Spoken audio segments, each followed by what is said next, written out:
Hare Krishna, Radhe Radhe. Welcome back to your channel. आज का जो श्लोक है ना, बड़ा ही इम्पोर्टेंट है और मुझे बहुत प्रिय है ये, तो मैं आपके साथ शेयर करती हूँ। या निशा सर्वभूतानां तस्य जागृति संयमी, तस्य जागृति भूतानि सा निशा पश्चतो मुने। संपूर्ण प्राणियों के लिए जो रात्रि के समान है, उस नित्य ज्ञान स्वरूप परमानंद की प्राप्ति में स्थित प्रज्ञ योगी जागता है। और जिस नाशवान संसारिक सुख की प्राप्ति में सब प्राणी जागते हैं, परमात्मा के तत्व को जानने वाले मुनि के लिए यह रात्रि के समान है। तो इसमें हमें ठाकुर जी ने बताया है कि संपूर्ण प्राणी के लिए जो रात्रि के समान है, जो रात होती है, जो संपूर्ण प्राणियों का मतलब जो भी इस वर्ल्ड के हैं, हमारे जितने भी जीव लोग हैं, इंसान या दूसरे सब, उस नित्य जो नित्य स्वरूप परमात्मा प्राप्ति में स्थित प्रयोगी जागता है।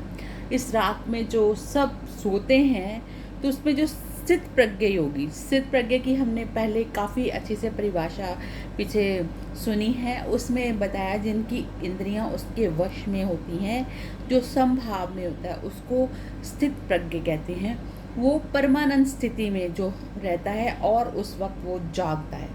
जब हम लोग सब लोग निश्चिंत होकर सोते हैं कि अब रात्रि हो गई, सारा दिन हमने काम काज करा है, पैसा कमाया है, घर को संभाला है, रिश्तेदारियां संभाली हैं, ये सब कुछ किया है, उस समय जो होता है स्थित प्रज्ञ मनुष्य, वो जागता है। ये सब लोग थक के संसारिक सो जाते हैं रात्रि को, अपना सब कुछ काम करके, लेकिन जो जिसकी लो परमात्मा के साथ लगी होती है, वो उस वक्त जागता है। क्योंकि जैसे कहते हैं कि हमारे जो हर एक की अपनी अपनी ऑरा होती है, और हर किसी के जो काम परमाणु घूमते रहते हैं सारा दिन में।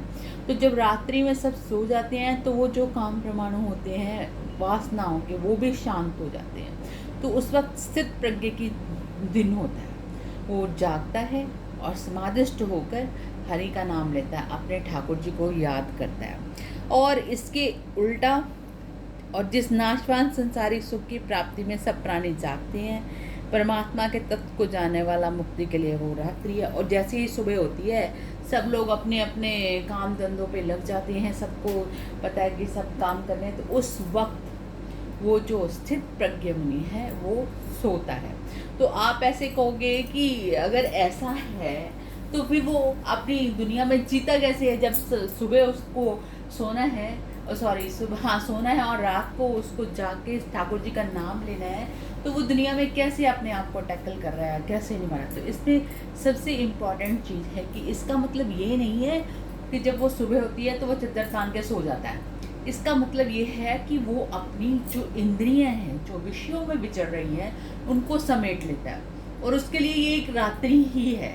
उसके लिए ये नहीं है कि अरे अलग अलग भोग के विषय बिखरे पड़े हैं, सुंदरता को देखने के लिए मेरी आंखें आतुर हो रही हैं, अच्छी अच्छी सुगंध को देखने के लिए मेरे नाक आतुर हो रहा है, और अच्छी चीज़ों को छूने के लिए मेरे हाथ स्पर्श इंद्रियाँ हो रही हैं, और मैं देखूं और खाने के लिए मेरी जीभ लपलपायमान हो रही है। ये सब चीज़ें उसके साथ नहीं होती हैं। स्थित प्रज्ञ उस वक्त अपनी इंद्रियों को समेट के अपने अंतःकरण में नाम चलाता है, ठीक है। और लगता वो ऐसे ही है कि जैसे हमारी तरह ही बैठ रहा है, उठ रहा है, ऑफिस जा रहा है, काम कर रहा है, लेकिन नहीं, अंदर से वो सुषुप्त अवस्था में होता है। और उल्टा जब रात्रि होती है, तो आप कहोगे कि फिर वो थका, अगर नॉर्मली काम करता है तो वो रात्रि में सिमरन कैसे करता है, सोता नहीं है। तो उसका इसका जवाब ये है कि उस वक्त वो समाधिष्ट होता है, जब सारे परमाणु ठाकुर शांत होते हैं, ठाकुर जी का नाम लेता है, और थोड़ी देर समाधिष्ट होने के बाद वो जब निद्रा में जाता है, तो उसका वो नाम सारी रात चलता रहता है। ये आपने पहले भी सुना होगा, जिस चीज़ का हम ध्यान करते करते सो जाते हैं, वो पूरी रात हमारी उसी में जाती है, तो वो पूरी रात उसकी सिमरन में जाती है।